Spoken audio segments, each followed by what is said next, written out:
Tell me the name of the Doctor. Who? The main character on the show. Who? The guy in the TARDIS. Who? The guy with the sonic screwdriver. Who? The guy who's a Time Lord. Who? I'm asking you, Doctor Who. That's the Doctor's name. Doctor Who's name? Yes. Well, go ahead and tell me. That's it. That's who? Yes. Look, he's got a name, right? All of his companions have names. There's Rose, Jack Harkness, Amy, Rory, River Song, Clara. What's the Doctor's name? No, not what. Who? The Doctor. Yes. Doctor Who. Yes. We're judging the world and seeing what sucks. We're reviews versus the world. Get excited in here. That's not a song. I will pour know. this drink in your lap, so I think you laugh so much. That reminds me of the supermarket in Surgut. Oh, it reminds me of Chili Avens. It reminds me of Doctor Who. What? What? What? Quite true. What? Who's in charge of this? Oh, that's right. Hi, everybody. Oh, sorry about that little distraction there. Welcome to this month's Reviews versus the World podcast. Reviews versus the podcast. This month we are going to be talking about the one, the only, the Doctor. Well, there's not one Doctor. There's how many now? 12? 13? There's a lot of Doctors. I was a little confused about how John Hurt worked in the numbering. Because he was referred to as the War Doctor. We'll get into that. We'll get into that. This is all new for me.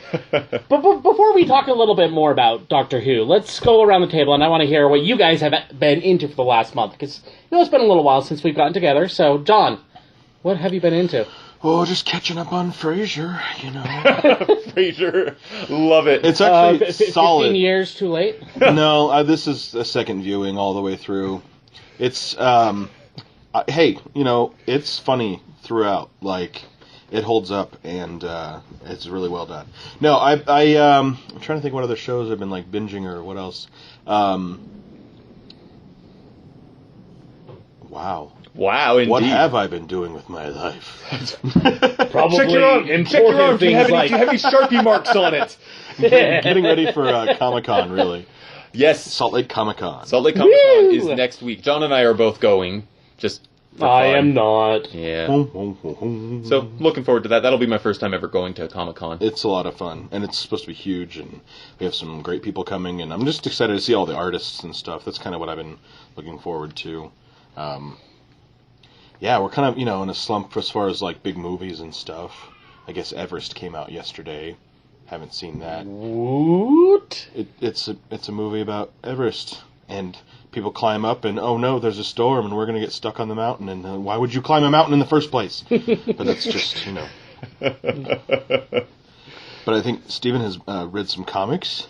Yes. In my pursuit of ever better comics, keep trying to find the next new great fun thing.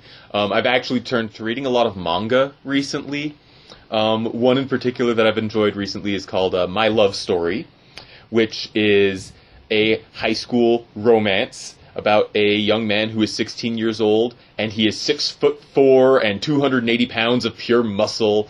So he's this super masculine, really tough guy who is also really ugly. And so girls don't like him. They instead like his best friend, who is this stereotypical Japanese pretty boy.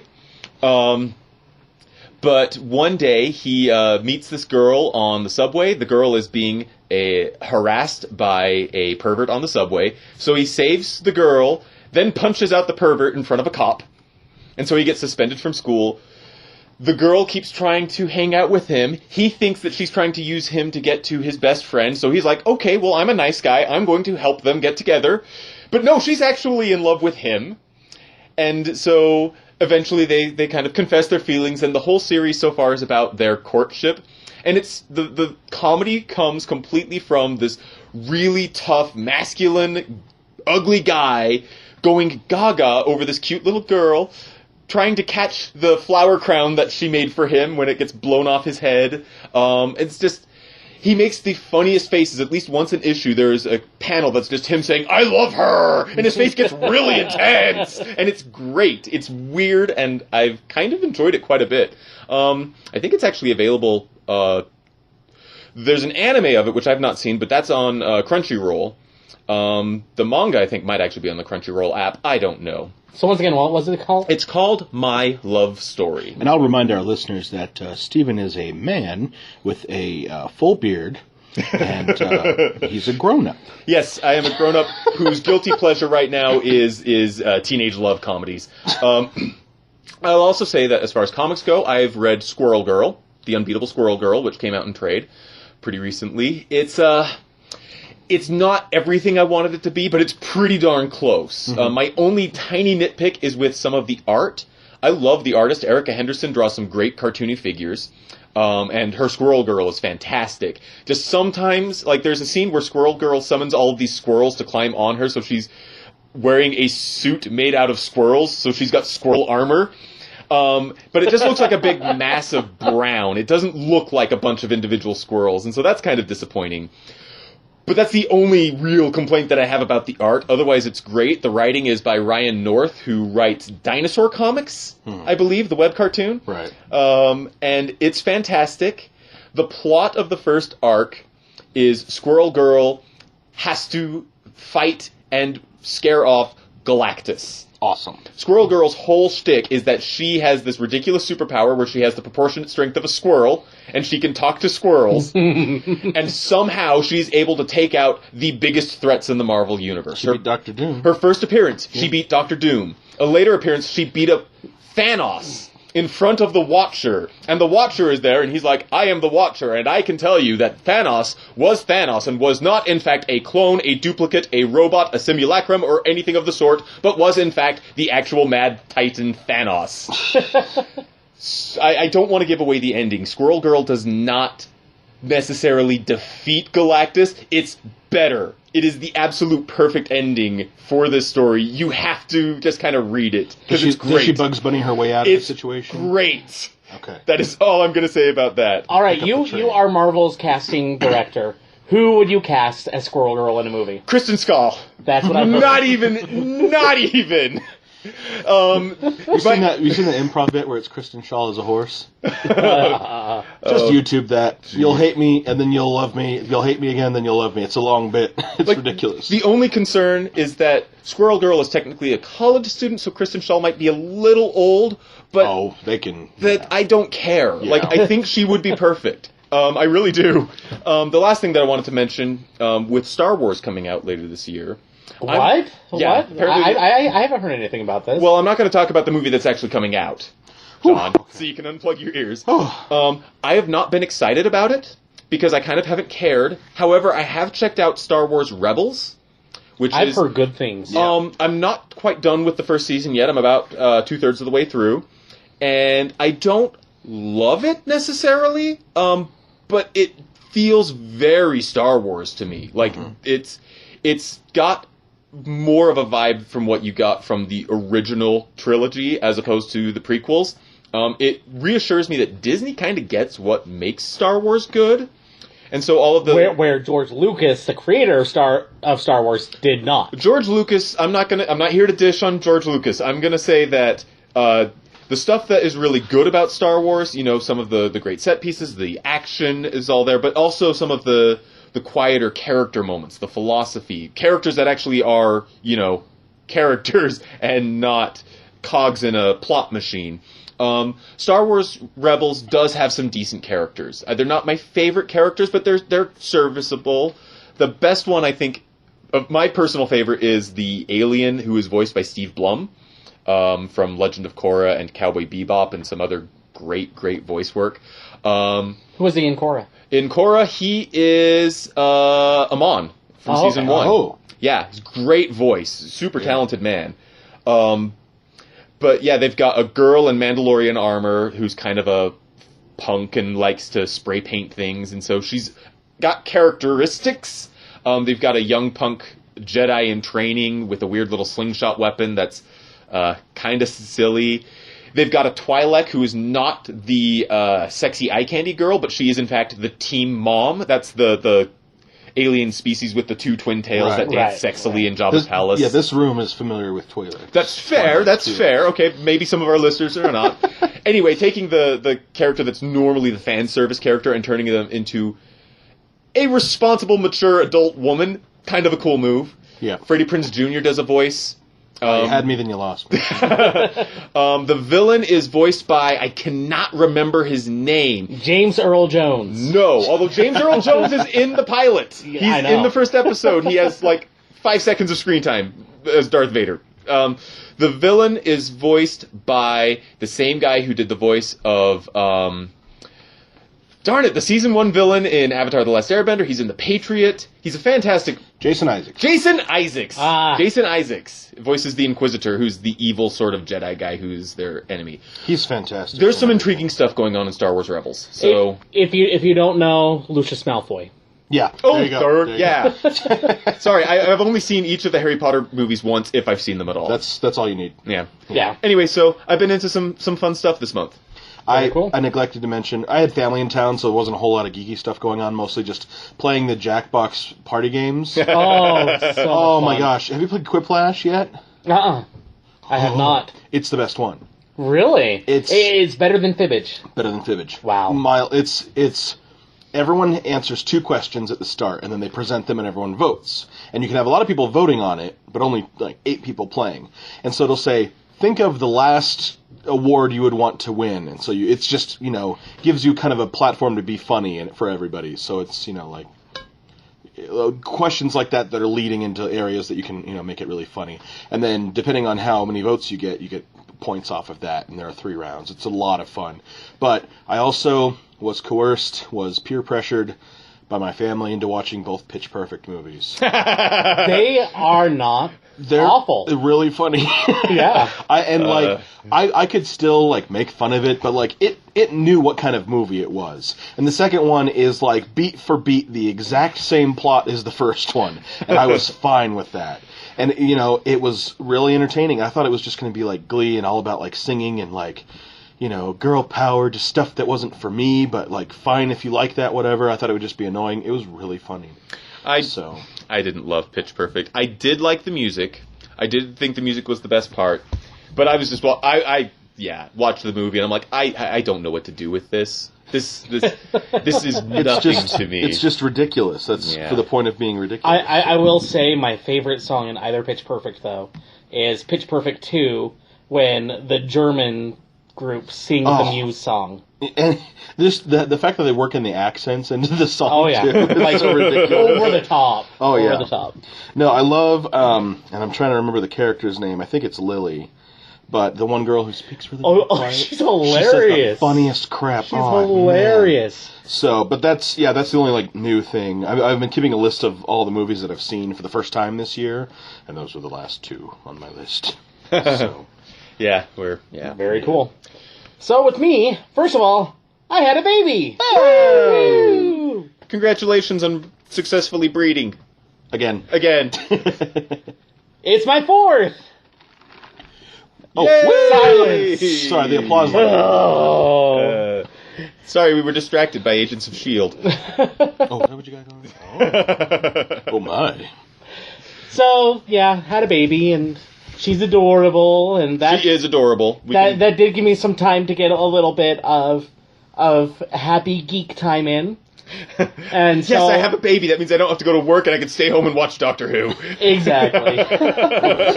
Win-win. So I've been playing 2 games a lot. The first one, I've finally gotten into a MOBA, Oh, and it's Heroes of the Storm. okay. Which, if you don't know what a MOBA is, it's basically 5 people versus 5 people online battles with, imagine like Warcraft 3 controls or like StarCraft controls. And you have these little minions that will just automatically go, and you have all these different abilities that you have to do, and the point is to destroy all the towers leading into the enemy's base and to destroy their base. And it's... I've tried before with League of Legends, which is the big one. Yeah. I've tried with Dota and Dota 2, and I just could not get into it. And I think that a lot of it has to do with the community, where they were very not accepting of newbies. You don't say. But then Heroes of the Storm is by Blizzard, which they know how to take a genre and make it accessible. I mean, how many people did you know who played MMOs before World of Warcraft. Like, there was EverQuest. Yeah, I'm trying to think. And stuff like that no one really cared about. And that's what Blizzard has done once again, even though MOBAs are already huge, but they've made it very accessible. And Heroes of the Storm is a lot of fun. My favorite character to use is actually this little panda girl who's a healer, which I didn't expect to like her as much as I do, but she's kind of grown on me, and she's adorable. And then other than that, I've been playing Super Mario Maker. So that's where you make your own levels and You make your own Mario levels, and then you can upload them, play other people's levels, and I'd never have any cliffs ever. You can throw in so much stuff. All the blocks would be all hats. Yeah. Like for example, I have one level that I've uploaded that only one person has passed so far online. Where what it is it's Super Mario World style. And the name of the level is Don't Catch the Falling Stars. So what it is this huge, long pit with just a ton of winged paratroopas, Koopa Troopas, and you just bounce on them all the way over. But I've put a crap ton of Lakitus up at the top where you can't get, just throwing stars.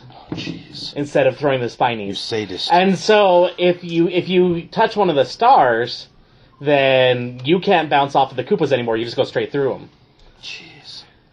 That's evil. Yeah. That's so mean. But I also put a backdoor way that people can get through it, where at the beginning I made out of blocks basically a giant no sign, the circle with a cross through it, and put a bunch of stars in there. But you can actually grab a trampoline and take it over and jump on top of there, and there's a block where you can go up the vine, and you can get a cape and basically just fly right across over everybody. But just the things that people are doing in this game is amazing. Like, they have all sorts of automatic levels, in other words, where you don't move, and the level will just move you. That's actually kind of fun. And they're really well designed, and you can put a lot of different effects in it. Like, you can have, if somebody hits this block, you have disco music, and the disco ball comes down, and lights flash, and all sorts of fun stuff. It's a blast. It is so much fun. A lot of people were doing this already with the Mario engine. So it's kind of nice to have an official tool, using the scare quotes here, the official tool to do that. I mean, I think that's cool. That sort of community building is not something you usually see from Nintendo, honestly. And it's amazing. There are certain requirements that you have to upload. First of all, you have to have beaten the level to upload. So you can't have impossible levels. Huh.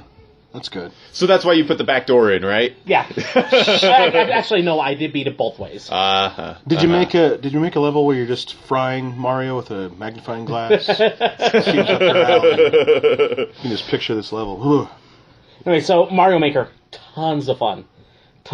Very creative stuff that's already out there, and people are discovering more and more things you can do. How much there is in Mario. It's not just jumping on blocks and Koopa Troopas and stuff. Well, and you can do regular Mario, Mario Brothers 1, Mario Brothers 3, Mario World, or New Super Mario Brothers U. That's cool. Are the 4 different styles that you can do. Cool. And you can actually switch seamlessly between them, and there's different types of levels that you can do. You can do a ghost house, you can do an airship, you can do underwater. Oh yeah, you can do the underground. It's really in depth, and I love it. Nate called that review, so he's going to be reviewing it at some point. Right on. But other than that, I also have been doing some reading.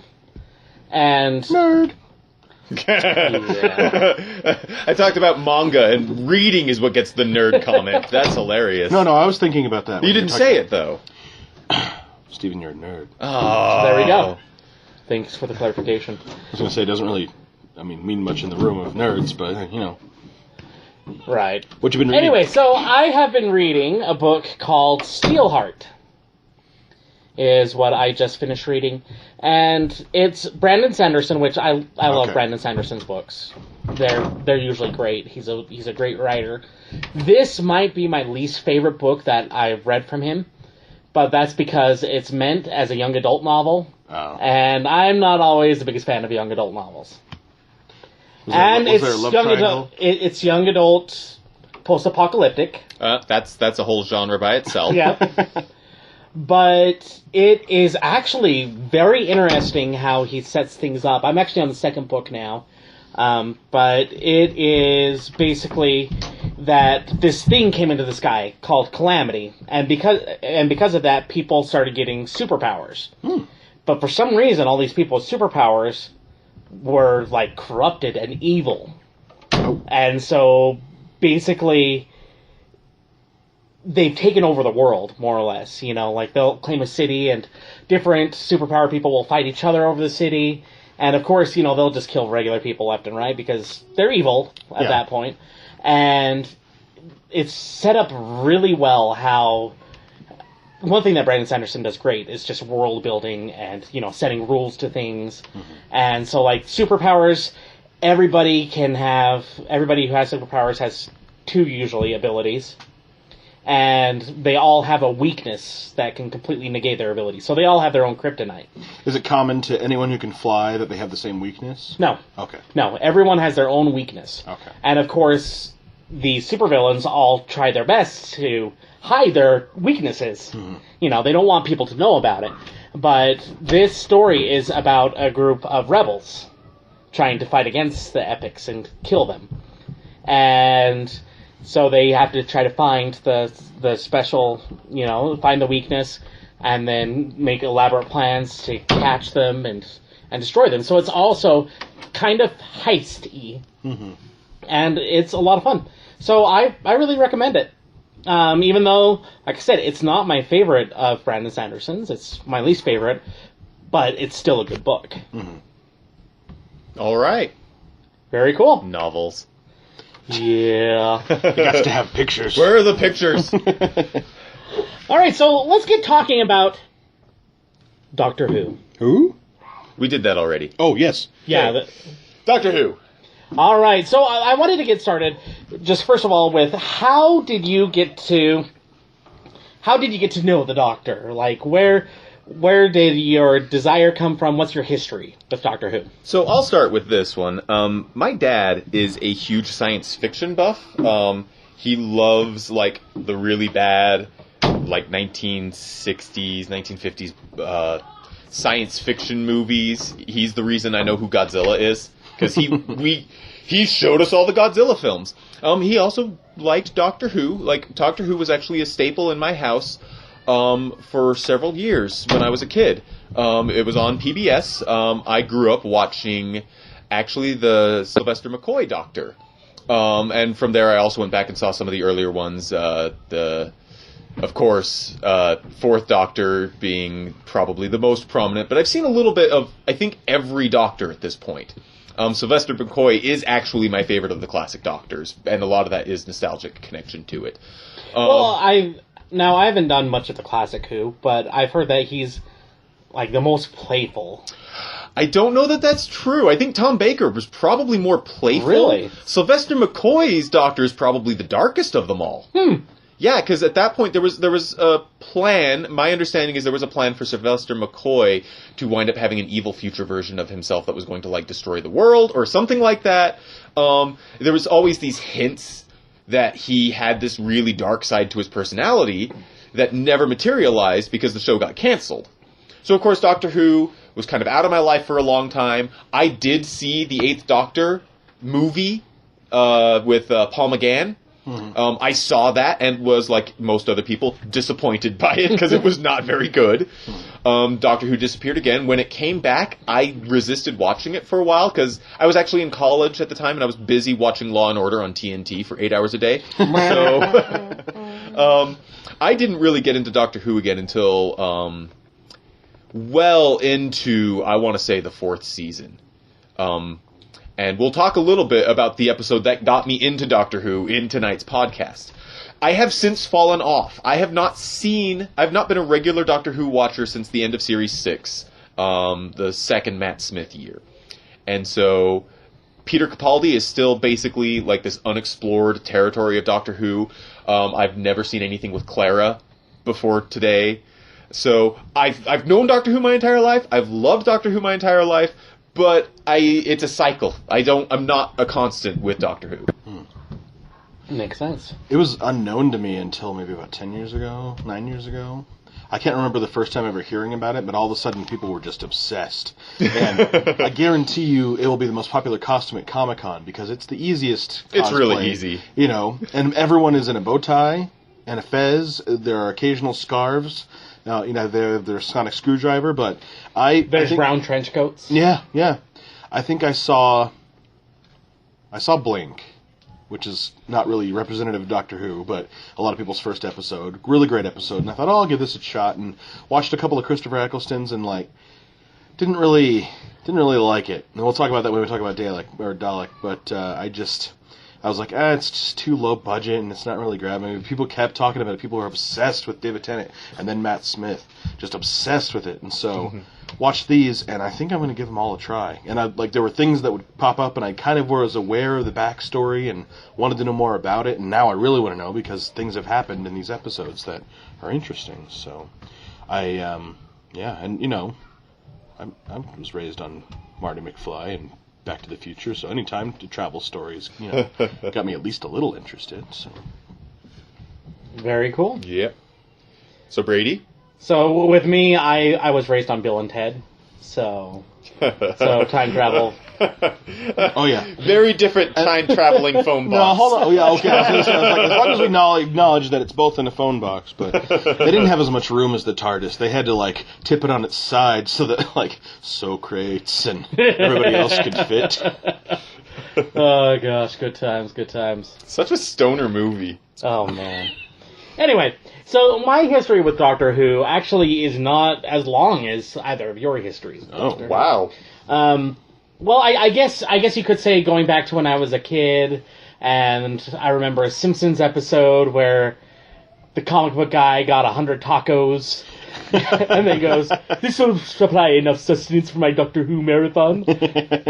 And then in another episode where he's playing the Collector as a bad guy for Treehouse of Horror. One of them in there. And he has Tom Baker's Doctor with a scarf. Uh-huh. With a scarf, captured. And that was my entire introduction to Doctor Who. All that I knew is it's a guy named Doctor Who, and for some reason he has a big scarf.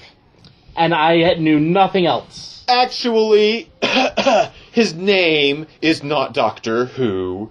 He is just the Doctor, and that's a title, not a name. Go watch season 7 and then... Yeah, okay, I actually have not seen season 7, so yeah. There's an episode called The Name of the Doctor. Yeah, where the name of the Doctor is actually a plot point. No, I have not seen it. Hey, I haven't seen it. Dun, dun, dun. Yeah. Turns out it's Stuart. Oh. His name is Stuart Doctor. What a letdown. But anyway, so then, I've always tried to keep up with geek culture, and people kept on telling me to try Doctor Who, and I just didn't get it. I didn't get why people are obsessed with it. I was kind of annoyed with people being obsessed with it. Steven was one of those people. I wasn't that obsessed with it. Well, you had talked about it quite a few times. Okay, I was a little obsessed with it for a while. And finally, I was actually just browsing the web, and I saw a preview for Matt Smith coming on to Doctor Who, and it's the first one with Matt Smith. And so I watched the preview, and I'm like, okay, that had some witty dialogue in there. Maybe I'll give it a shot. And so my first Doctor was actually Matt Smith. And I went and I watched all of that first season of Matt Smith's, and then went back to Christopher Eccleston. We'll talk. And then, worked my way back up, and ever since then, I've been very loyal of, Doctor Who was on, I have to go watch it. And I have loved it ever since. Even though I cannot watch it at home, because my wife does not even want to hear the theme song. She saw a scary part of a classic Who episode when she was little, and now the theme song itself freaks her out. Well, X-Files theme song style. I can't do Dark Shadows.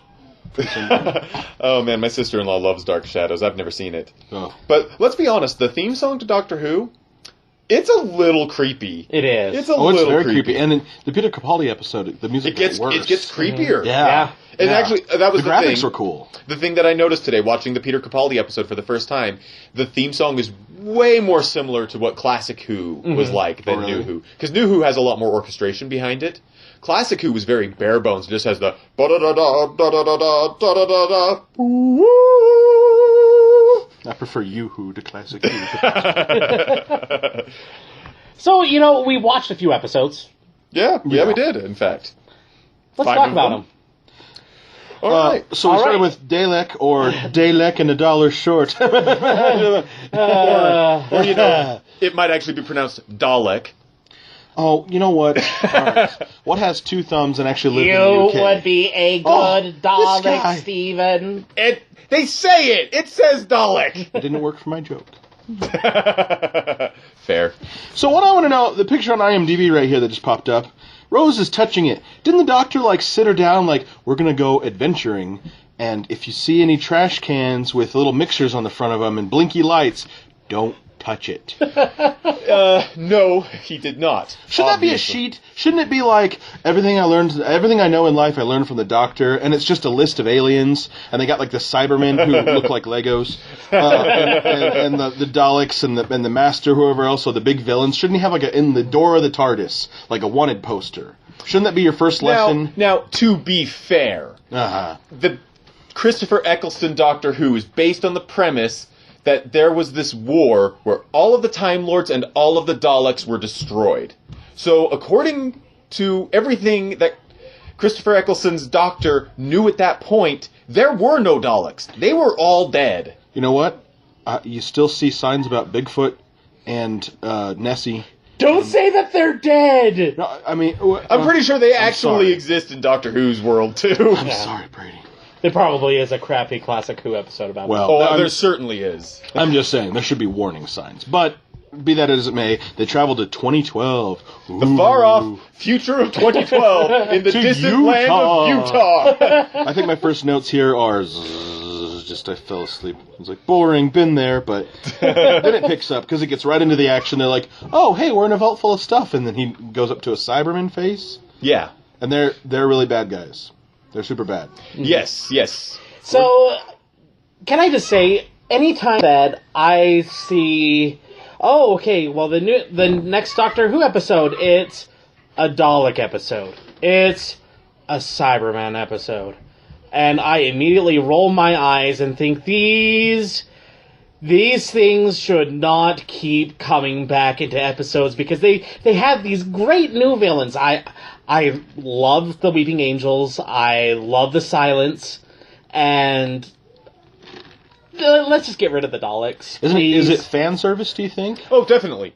It is definitely fan service. Because they're Doctor classic Who- villains, right? When Doctor Who came back, fans were complaining about the first episodes because it didn't feel like Doctor Who without the Daleks. And I personally am quite fond of the Daleks. I think they're overused in New Who. In my opinion, this episode should have been the only time we ever saw the Daleks since the reboot. Yeah. It is not. We have had some decent Dalek episodes. True. There have been a couple that were good. I won't really get into them too much because John hasn't seen a lot of them yet. Well- but the Daleks come back a lot, and they're used pretty well in several different episodes. But in my opinion, this should have been the last Dalek episode because the death of the last Dalek. Spoiler: we didn't even get to that part of the show yet. That would have been great. Well, here's what I want to know. He can go anywhere in time and space. Wouldn't he just avoid places and times where there were Daleks? Or Again, are Daleks? he thought the Daleks were gone. Right, so in other episodes that I haven't seen yet, does he just stumble upon them? Yeah, pretty oh. much. Pretty much. There are all kinds of Daleks up in here. Now, Daleks are also time travelers. Oh, see, I They didn't know also that. have the ability to time travel. It's not quite what the Time Lords have. Uh-huh. In the mythology of New Who, the thing that happened between the 8th Doctor, which is canon, that terrible movie is part of the canon, and the 9th Doctor, Christopher Eccleston, was a period of time called the Time War, where the Time Lords and the Daleks fought each other to quote-unquote extinction. But the problem is they keep coming back. We keep seeing more Daleks. We keep seeing the Master. They're not gone. Well, Tupac's been dead for years. Yeah, that's true. He keeps putting out albums. There you go. So they're all on an island somewhere. So, personally, like, Dalek was an episode that really meant a lot to me. Because it was a way of paying homage to what Doctor Who was originally like. Like, those early episodes that Brady has said that he is not fond of, the old Who, a lot of what the charm of Doctor Who was having these kind of silly-looking monsters, but getting them played completely straight. The Daleks were always goofy-looking, but that was due to the budget. Yeah. But they were genuinely terrifying to the children who grew up watching the show. And I think it's important that we remember that Doctor Who is, at its heart, intended to be a children's and family show.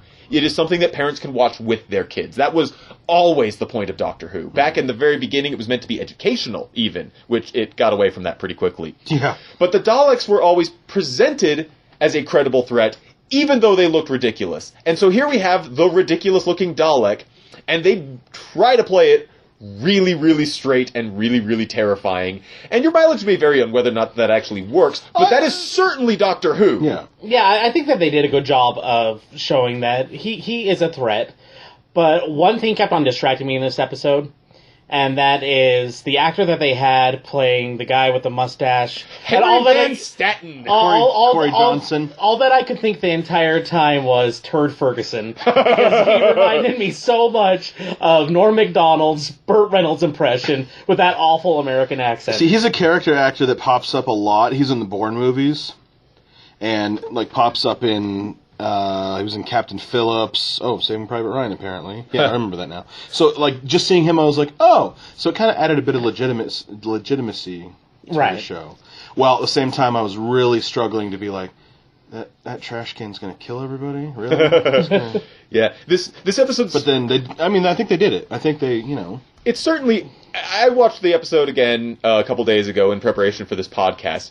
And I don't think I ever realized just how apologetic this episode is about the Daleks. It's like, oh, they don't have wheels and they can't go upstairs. No, they can fly. Oh, they've got a little plunger. That thing's just silly. Oh, it sucked his face off. Yeah. And then it absorbed the internet. I never realized just how almost embarrassed this episode is that the Daleks look so goofy. But to me, the thing that sells it, and the thing that makes these creatures a credible threat within the confines of Doctor Who, is the way the actors opposite them react to their presence. Specifically, Christopher Eccleston... trying to escape the room. He kills it in this episode. It might be my favorite Christopher Eccleston episode just in terms of how well Christopher Eccleston acts. The Doctor dances. Well, no, there are better episodes, I think, overall that are better written, but Christopher Eccleston's performance is more solid in this episode than in anything else in that first season. Once he comes face to optical probe with it, it's interesting how they play it, because, it's kind of goofy, but you forget about that when they're both the last of their kind, and they switch where the Dalek is kind of changing, and the Doctor is like, no, kill it. Whatever you're going to do, let's kill this thing. So he's all, exterminate, And so they kind of switch roles. And it worked out really well. And this is something that I think that Dalek episodes actually do explore really well. And it's the line, you would make a good Dalek. And, yes. And, just that realization in Christopher Eccleston's face as he says that. And it's like, don't you dare say that about me, but at the same time, he has to kind of acknowledge that that's how he's acting. That's how he's acting. Yeah. Yeah. I'm trying to see what else I wrote down. This show is lit like a public access high school show. Well, yeah. Yes. Yeah. I did like watching them in chronological order because the production value got better and better. And some of them, like Girl in the Fireplace was fine. We'll get to that. I thought it was funny that Henry Van Stanton had a portrait of himself behind his desk. I think that if I were ever a boss of some kind in a secret lair of some kind, I would want to owning the internet myself. Yeah, owning the internet. He used alien technology to invent broadband.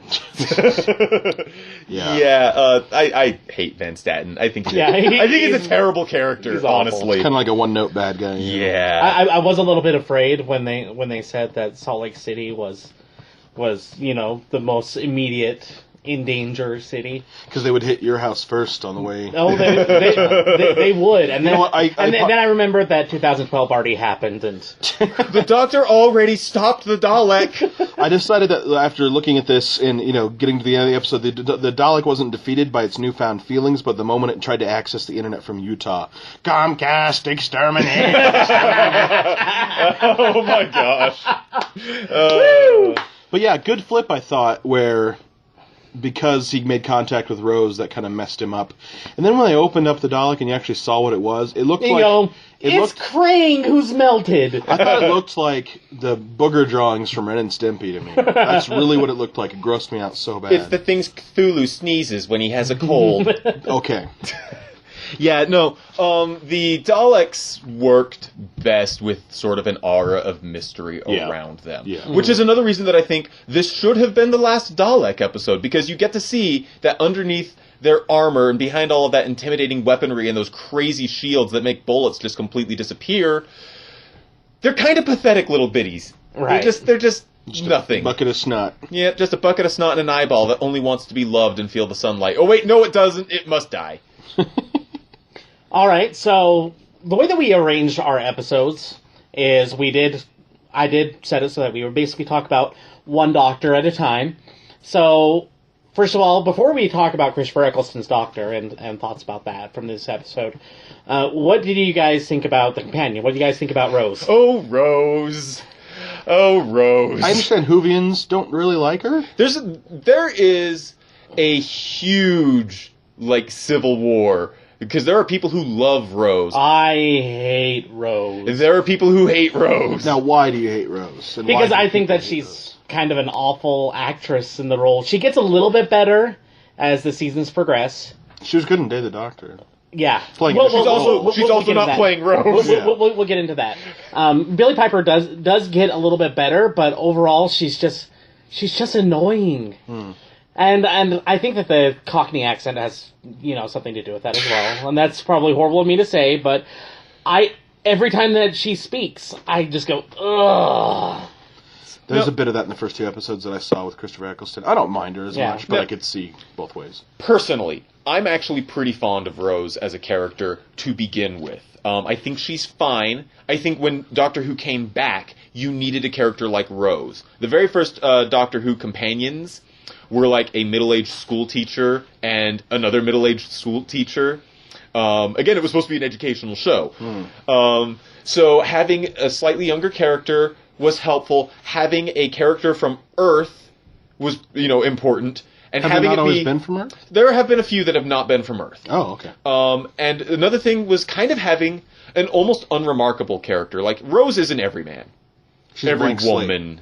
Yeah, she kind of is a blank slate, and you need that when you're Especially with introducing... her acting. Hey, I think Billie Piper is a perfectly fine actress. Yeah, just There- not as Rose. I think she's fine as Rose. I have different problems with Rose. Yeah.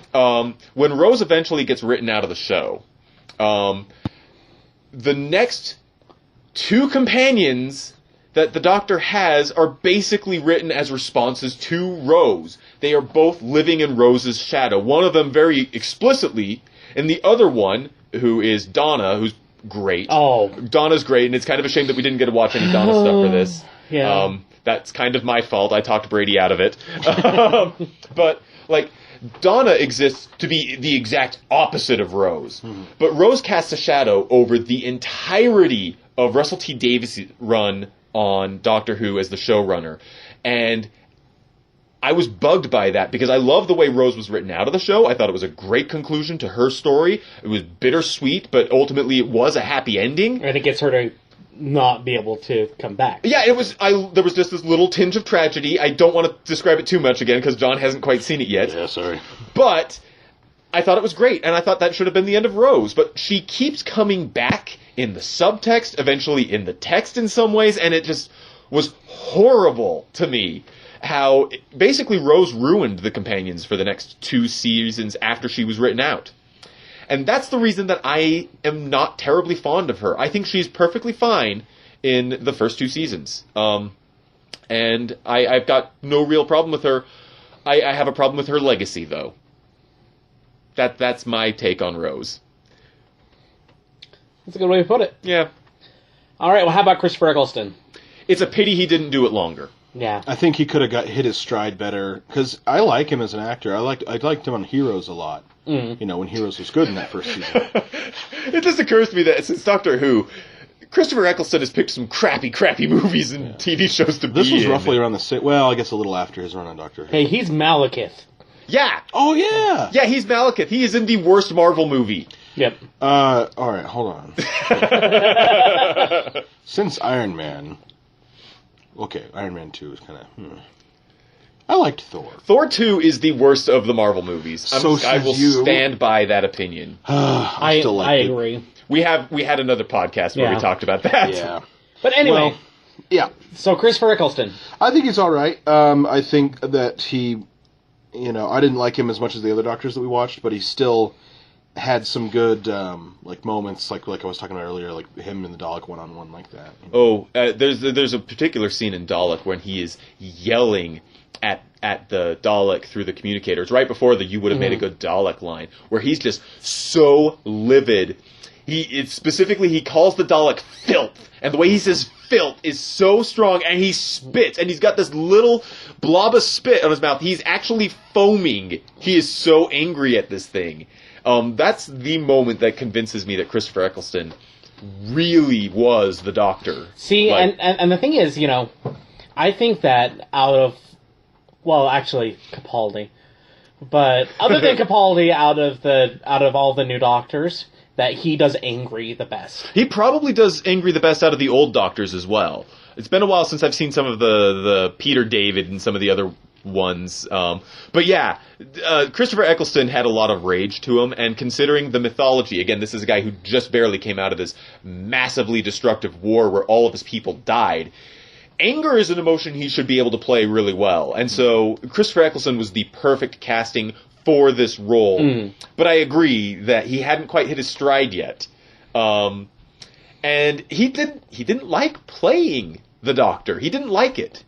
So he left. Yeah, and you know, I think that also, just in general, that first season, It's rough. I think that the special effects and even the writing were not good enough to match what Christopher Eccleston brought to the table. Which might be part of the reason he left. I don't know the details of that. But I totally agree. The first season is pretty rough. Burping garbage can. That's all I'm going to say. Yeah.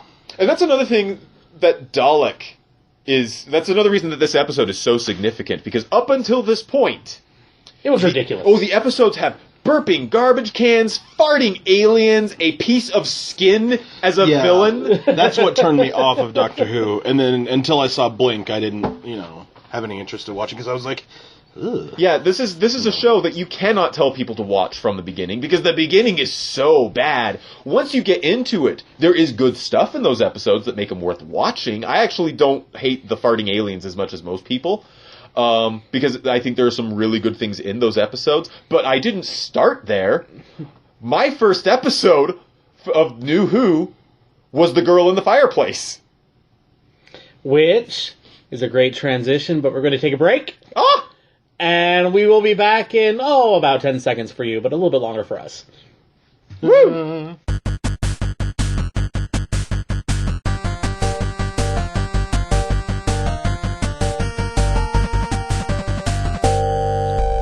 All right, and welcome back.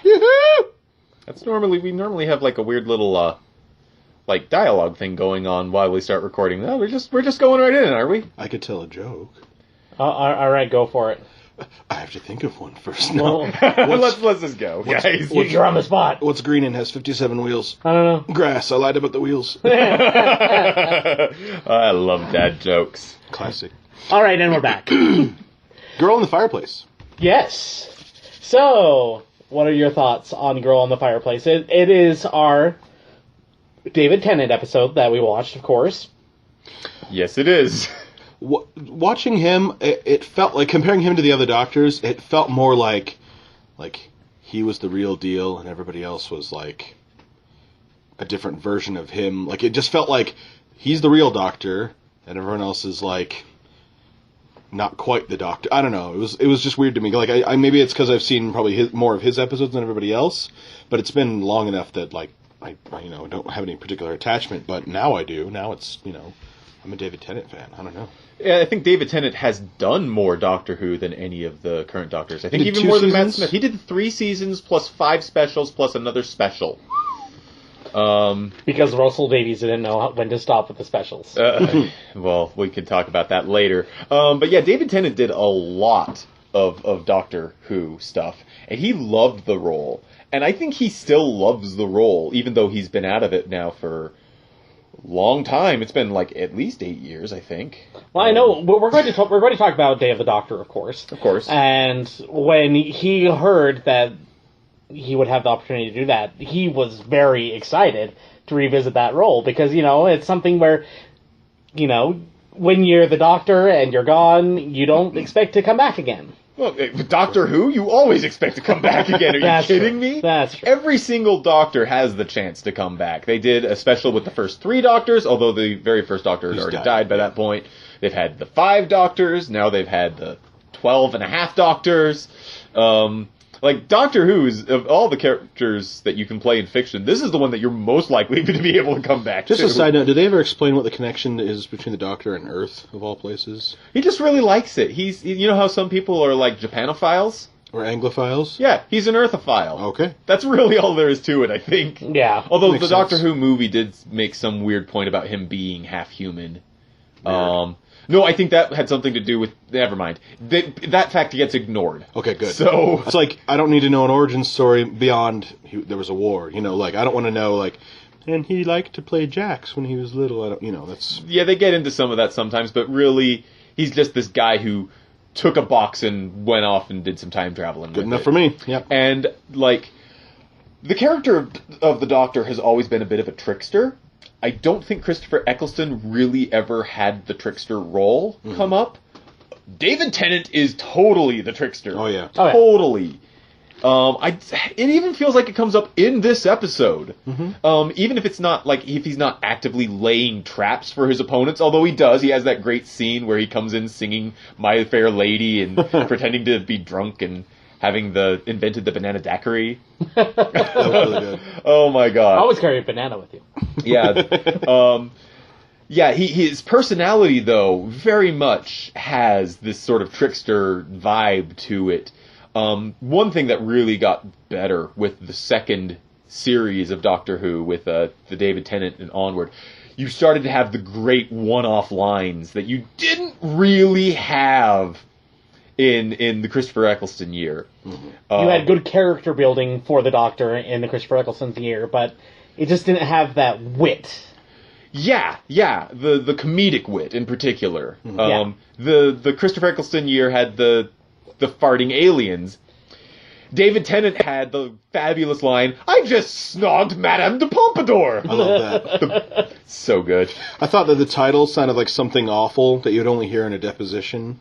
Like, we found several severed heads in the linen closet and the fireplace. Girl in the fireplace. That's horrible. And it was like, oh, and then the first lines when King Louis comes in and he says, "We're under attack. They're creatures. I don't think they're human." I chuckled to myself because I was like, hey, they're French. That's terrible. And then realized that that's the King Louis after him was the King Louis who was, had people who attacked him. So I had to get my French Revolution straight. But yeah, Madame de Pompadour. Yeah, that actress. Who's the actress? She's great. Her name is Sophia Miles, who was dating the Doctor at the time? Yes. At the time, they were boyfriend and girlfriend. That explains so much. Great They chemistry. had great chemistry. Really, not to jump ahead to the ending, but it was sad. Because Yeah. it was like, hey, look, everyone's going to be happy, and then, it's like the Doctor didn't learn, turn away for a second, and years pass, or time passes, but... Yeah, that can be chalked up to the Doctor basically being, a hyperactive 2-year-old in the Yeah. body of a 900-year-old man. Yeah. That looks like David Tennant. So they get on the spaceship. They find out that it's linked to her room, and do we ever find out why? Like, we find out that the ship is actually called Madame de Pompadour. Yeah, do we know? Well, they have a throwaway line where it's like there was some sort of error in the ship's computer where it basically became obsessed with her. Yeah. Okay. And the ship was named Madame de Pompadour. Yeah. Again, we are spoiling the episode within Yeah. 5 minutes of our discussion. Well, of it's it. Doctor Who, so we're going out of order. That's true. But I thought it was really just kind of sweet how, he, like, takes care of the monster under her bed when she's a little girl, Yeah. This is... Stephen Moffat wrote this episode. And before he became the showrunner, which he did starting with Season 5 with Matt Smith, Stephen Moffat wrote the best episodes of Doctor Who. He wrote Blink. He wrote this one. He wrote The Empty Child and The Doctor Dances, the two-parter for Christopher Eccleston. These are the best episodes of the Russell T Davies era. This episode, I realize, is kind of the template for everything that happens in his first year of Doctor Who. It has the girl that the Doctor meets when she is a child who grows up to fall in love with him. It has, like, Madame de Pompadour is kind of this weird mix of Amy Pond and River Song, who is, I don't think you've seen any River Song yet. Not yet. River Song is this... River Song is great. River Song is a That's great what everyone character. says, She's universally. a great character played by Alex Kingston and her fantastically Alex. curly hair. I love Alex King. Oh, so good. Speaking of heroes and good things about heroes. Definitely. River Song is this sort of hyper-competent time traveler. Like, she's the only person that we see who can regularly outsmart the Doctor, but she's on his side. And there are shades of that sort of thing with Madame de Pompadour, with Renette. Because she's quick. She's super smart. Like, crazy stuff happening, and she's like, okay, and, like, is able to keep up with, the gist of the situation. Yeah. With robots running around. Clockwork Well, robots. and then they had the whole Vulcan mind meld moment, and she got to go crazy from that. Yeah. That's She absorbs some of the Doctor, some of the freaking Doctor, and she's okay. That's kind of a weird thing, because I don't think the Doctor has the ability to mind meld in any other episode that I've seen. But, the internal consistency of Doctor Who... Moffat. The internal consistency of Doctor Who is just bad. Sometimes the Doctor can't hop back and forth in time in the TARDIS, and sometimes he can. Like, there's absolutely no reason, really, why he can't get in the TARDIS and go back to before he turned his back on Madame de Pompadour. He did another throwaway line. He said, we're part of events now. That holds up in this episode, but it doesn't in others. Right. There's no internal consistency. The MST3K theme song really applies here. You just have to repeat to yourself, it's just a show. I should really just relax, because the rules are not going to make sense. That is a good And rule they don't to make have. sense in this show, but you kind of don't care, because It's all about the characters. yeah, the plot is not the important part. The emotional journey is the important part. And this has a great emotional journey to it. You know what it doesn't have a great thing of? Villains. I hate the Clockwork. You do? I do. I love these things. I thought they were pretty sinister. The masks and everything. Yeah, the masks, and then you take it off, and it's got the whirring little clockwork. I thought they were cool. Yeah. You didn't like I them. did not like them. Why didn't you like them? Because, well, I think that I liked them up until they talked. And then it's like, oh, okay, well, obnoxious British robot voice that is used over and over and over in different Doctor Who episodes for anything robotic. Again, budget. No, I kind of see that, but I was always just so caught up in the visual, those creepy masks, the French clothing, The long hair. yeah, the long wigs, and then the clockwork underneath. I loved that visual, and It was kind of creepy to me. yeah, I thought they were great. And I wanted to talk about this in looking at some of the older episodes. When you talk about Jaws, the movie Jaws, and I can usually tie everything back to Jaws because it's the best, but they couldn't use the shark they had constructed the whole time, so they had to come up with different ways to scare the audience to indicate the shark was there. The music came in. They would show just the fin. They would show those barrels, coming after the ship. Do you think that a limited budget, limited means, or problems always can help creativity? I just think, it happens where they have to have better writing, better, to make up for other little lapses, like, they talked about, they came up with the masks to put on their faces instead of just having camera angles where you never saw their faces. Well, it adds a lot of tension. It's like, my favorite M. Night Shyamalan movie is not The Sixth Sense, it's Signs. And the way that builds so much tension without really showing you the aliens is wonderful. And that's how I feel like good drama can happen, with just fear of the unknown. Yeah. On an unrelated note, Signs is awful and Brady is wrong. I liked it. Okay, we'll have that. I was still in high school, and we went with a bunch of girls to see the movie, and as it turned out, the only seats that were available were 4 in one row and 4 right behind them. And so we knew that there was going to be a hand that came out from the pantry, right? You know what's happening. Here it comes. It's going to happen any second. And we all leaned forward to scare the girls in front of us, and the hand came out faster than we were anticipating. And we all froze and got really freaked out and just kind of leaned back in our seats and watched the rest of the movie. So, but back to these clockwork robots. I don't know, Brady. I liked them. Yeah. But I can understand where you might be kind of like, so what, Yeah. But, I will say the body parts in the spaceship are creepy. yeah. Now, okay, so they took apart parts of their own crew, the clockwork Yep. people, and then people. Yep, to repair their ship. Ooh. Blah. Yeah, it's gross. Yeah. But, yeah, at the same time, this is like, I don't know, to me, it's a little silly to have... I had the exact opposite response. I thought the clockwork things were creepy, and I thought the eyeball in the camera was a bit over the top. Yeah. Because I don't think that's how technology works. I don't think you can wire an eyeball into a camera. But I think that's good that, like, you don't always know what's going to come from these episodes. Like, the rules that they're working with are fluid and not always what we're used to seeing. You can watch a sitcom, any channel, and you can recognize the story beats. You know what's going to happen when. You know that if character A walks into the room where this type of situation is going on, you know exactly how it's going to play out. Maybe you don't know all the jokes, but you know what's going to happen. And the most successful comedies or dramas or whatever the case may be is where they subvert that and they go in a different direction where you weren't expecting it. Because they're, not just going for the same old jokes over and over again. Yeah. Or aliens or whatever the case may be in stories. True, that variety. Mm-hmm. Yeah. One thing that I wanted to say about this episode, and again, this kind of applies to Stephen Moffat in general. The bulk of Doctor Who tends to use time travel as a device of getting the Doctor and his companion into the plot. Like, they time travel to Victorian England, and Charles Dickens is being haunted by ghosts. That's the methodology. The time travel gets them to meet Charles Dickens, but after that, they just play out like a horror story that happens to co-star Charles Dickens. Right. Stephen Moffat likes to use time travel as a plot device, where there are two different storylines that are unfolding at the same time. And the windowed rooms is... The windowed rooms, like that's a huge part of it. The time travel is a part of the plot.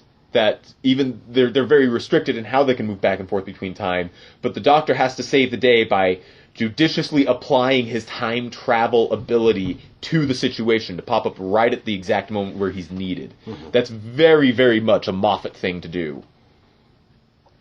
Pretty cool, is all I'm trying to say. Because it's really clever to do that. And it's really easy to use time travel as a device to take Bill and Ted to meet Napoleon. But it's a lot more difficult to do Bill and Ted knowing they're going to beat the bad guy at the end of Bill and Ted's Bogus Journey. So they plan right now to beat the bad guy and then go back in time to drop off the stuff that they need to beat the bad guy so they can grab the stuff out. Remember a trash can. Yeah, exactly. I love how they're like, hey, where are the keys? Let's just leave them somewhere where you'd put them. Look right here. Hey! Exactly. Yeah. No, we talked a little bit about Blink, but I really love that. How, like, in the end, how it all plays out. How something happens to this girl, and in order to save herself, it's something that will happen in the future that she has to do. To, like, how the Doctor moves through time is just really... Yeah. That was a genius time travel episode. And Moffat plays with it better than almost any other Doctor Who writer, I would say. It's one of his strengths as a figure attached to this franchise. Definitely. What do you guys think about Mickey?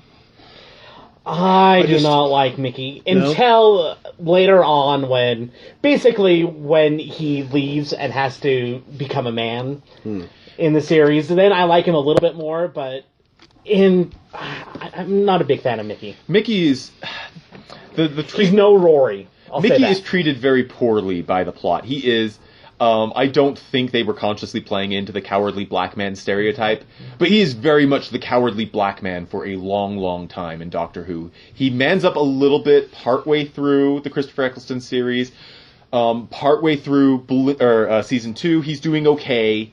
He gets better, but ultimately, as far as companions or pseudo-companions go, Mickey's pretty weak. Yeah. It just kind of felt like an extra person Yeah. in the room. Nothing against him. Like, I've only seen, 3 episodes that have him in it. But I wasn't wild about the first 2 I saw with Christopher Eccleston. He gets. This he was does his get first better. time. Yeah. Well, this was his first time actually going anywhere with the Yes. doctor, right? Yes. Before that, he But knew at this point, he's the robotic dog that stays in the car.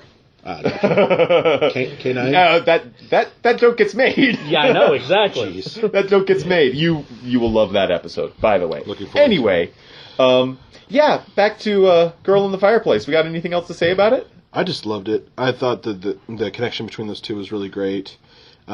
Sad ending, but it kind of, pinpoints kind of how he's lonely all the time anyway. Like, that's kind of what his life is. He meets people and, he's going to outlive everyone. Yeah. And so it's tough.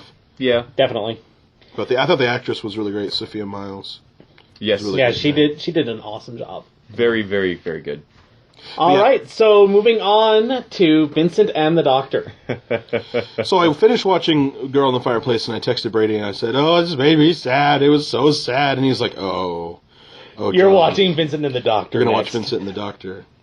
Season 5. Yeah, I thought you were like, "Stop! No, Don't go there." I'm trying to help you out surreptitiously so nobody knows that we're interrupting the conversation. The IMDb's. So, this is my first No, this is not true. I saw Matt Smith's first 2 episodes.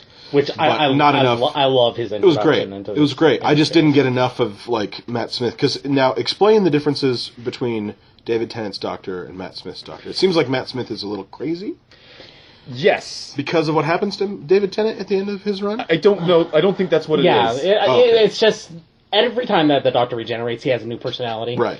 And I would say that Matt Smith's Doctor is a little bit more manic, but has a lot more going on behind the scenes than it seems. Like he's a lot more together than he acts, than his like a coping that is mechanism. constant, rubbing his hands and flailing about, I love kind that of the get away Doctor's with like, it. "I'd be great at a job." He's like, Matt Smith is probably my favorite of the new Who Yep. Doctors. He's my. I love David Tennant.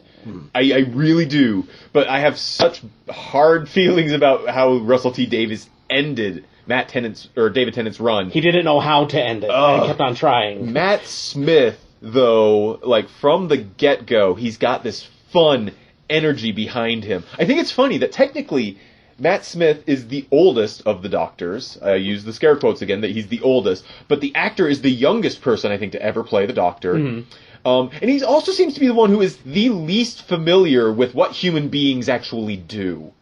Definitely. Yeah, despite the fact that he's been hanging around them for 12 lifetimes now. "Yeah." I mean, take a look at episodes like The Lodger, or the one with the slow invasion with the cubes. Can't remember what that one was called. I don't think I saw that one. Yeah, I think that might be a season 7. Yeah, I haven't seen season 7, so yeah. So Matt Smith, I love his doofy hair. I love his ridiculous fashion sense. Bow ties are cool. Bow ties are cool. That's I love how he points that out to Bill Nye, and I was like, "Bill Nye!" Now, okay, so does he wear a fez or only sometimes? Is that even a thing? or is it That's just the like thing. a- You'll see the thing. The Yeah, fez is the thing. it's played out really well. Okay, because it popped up in Day of the one Doctor, Yes. and then okay, Yeah, it's a callback to a later episode. I've got to say that when Emily is the one. Emily's not here tonight, unfortunately. Emily's the one who suggested that we watch Vincent and the Doctor. I rolled my eyes because the first time I watched this, the second time I watched this, I didn't like it. And I don't know why anymore. I think it had a lot to do with the attitude that I went into it with.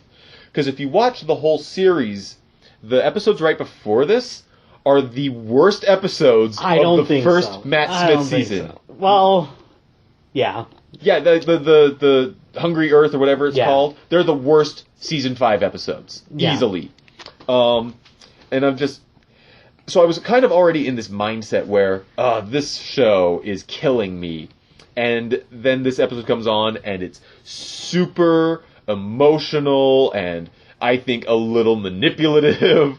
and it bothers me. Today, though, having heard Emily rave about it, and then John posted his response on our little chat, I'm like, okay, I'm going to just try to filter out all of my preconception, all of my opinions from the first couple times I watched it, and just enjoy the ride. And yeah, I was not impressed with the invisible chicken monster. Yeah, it looks like a turkey Ninja Turtle to me. That's what I wrote down. But yeah, but the stuff with Van Gogh, or however Van Gogh is how I pronounce it because I'm American. Yeah, no, it's good. It's good, and the guy who plays Van Gogh knocks it out of the park. Oh, Yeah. such a good likeness, everything. He's, what's his name? Tony Curran? Yeah, Tony Curran. Tony Curran. I don't know anything about him. He's great in this episode. Absolutely He's popped up stellar. in other stuff, but yeah. And there was, I mean, what you were saying earlier, there's a little bit they kind of play on, like, everybody knows Van Gogh, everybody loves Van Gogh, so we're just going to go with it, you know. Part of my problem is, like, I want to get all inside baseball-y because I like art. So I want to be like, so how does he paint? What kind of paints does he use? And so they're just mostly focusing on him being a tortured artist. Aren't you a tortured artist too, Steven? Of course I'm a tortured There's artist. a tortured artist inside Being of a tortured everybody, artist right? does not make you a special little snowflake. No, it makes you sympathize with another tortured artist, though. That's why I'm surprised that it took you several episodes to, like It this. took me several viewings to watch it. Ultimately, what this episode has always done, even when I didn't like it, it did make me appreciate Van Gogh's artwork, because I'm not an art student in the same way that you are. I had no real appreciation for Van Gogh's artwork, but the way that they describe how he is carving out the colors with his brush and As he's looking in the night sky, Yeah. it turns into starry night. seeing that and like having how they wrote his perspective of how he sees everything and him describing colors, it was really vivid and really I loved that. yeah. And you've got a time travel show that is making you appreciate history a little bit more. Which sounds like the original point of the show. Yeah, right? but instead of being strictly educational, it's very much tying into the emotional part of the history. What makes history worth studying, and what makes art, in this case, worth studying. That's the most you can ask to do, I think, with this sort of premise. So my opinion of it grew immensely. Not to be like a that guy kind of moment, but it starts and ends in the Musée d'Orsay, and I was there 2 years ago in the Vincent Van Gogh room, and it's gorgeous. I don't know if all the pieces they show on the show are in there. What was Bill Nighy working there? You know, he wasn't. Oh, dang it. Had one of those back in 5 minute signs, and we had to go. So it was very. I wanted to ask him about, Davy Jones. But anyhow, I really love the episode. I like the more we got into this, the less notes I took because I was just like the next episode. My only note is John Hurt, and that's it. I was just like really like into all the episodes. So I will say Yeah. that this episode has one of my favorite things about Matt Smith, and that's his wackiness and his kind of awkward flailing type stuff that he does with I liked his device. I thought that was fun, seeing him put this ridiculous harness on. Bringing it up, he's like, this was just a terrible present from so and so. Like From my godmother with 2 heads. yeah. Bad breath twice. That's that wit that we started seeing with the David Tennant Doctor. It comes to the fore with Matt Smith, and I love the humor. And what a great idea for a villain for as far as saving budget, because like it's not the best CG. No, it's but there's not. still enough threat there that you believe like, oh, this thing is killing people. Again, that goes back to the Daleks. You know, you've yep. got low budget villains, but you still treat them like a credible threat. And even if you think it's campy and dumb, there is fun to be had from campy and dumb. The fact that you only can see it in his like rearview mirror, and I love that when he looks in it the first time to test to see if it's working, the pictures of the first 2 Doctors come up. And it's just like, hey, Yeah. Great in jokes. A lot of almost slavish devotion to Doctor Who history, which is another. Like, New Who does that all the time. New Who. Not just Moffat, but Davies did it all the time, too.